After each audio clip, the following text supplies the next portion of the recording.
એક નાના ગામમાં કિરણ નામનો યુવક રહેતો હતો. એના પિતા રમેશભાઈ ખેડૂત હતા. બાળપણથી જ કિરણ પોતાના પિતાને ખેતરમાં કામ કરતા જોતો. ગરમી હોય કે વરસાદ, રમેશભાઈ ક્યારેય થાકતા નહીં. જ્યારે કિરણ મોટો થયો, ત્યારે એને લાગ્યું કે ખેતીમાં કોઈ ભવિષ્ય નથી. એ શહેરમાં જઈને નોકરી કરવાનું નક્કી કર્યું.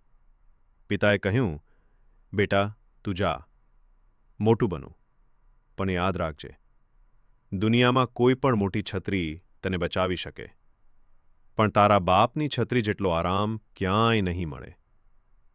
કિરણ હસ્યો અને શહેર જતો રહ્યો. એને મોટી કંપનીમાં નોકરી પામી, પૈસા કમાવા લાગ્યો. ધીમે ધીમે એ પિતાને ફોન પણ ઓછા કરવા લાગ્યો. એક દિવસ ખબર આવી કે પિતા બીમાર છે.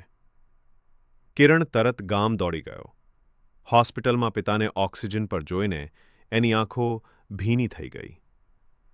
પિતાએ ધીમા અવાજે કહ્યું, બેટા, જીવનમાં ભલે કેટલીય મોટી ઇમારતો બનાવી લે, પણ જ્યારે વરસાદ આવે ત્યારે યાદ રાખજે, નાનો ખેડૂત પિતાનો હાથ તારી સૌથી મોટી છત્રી છે.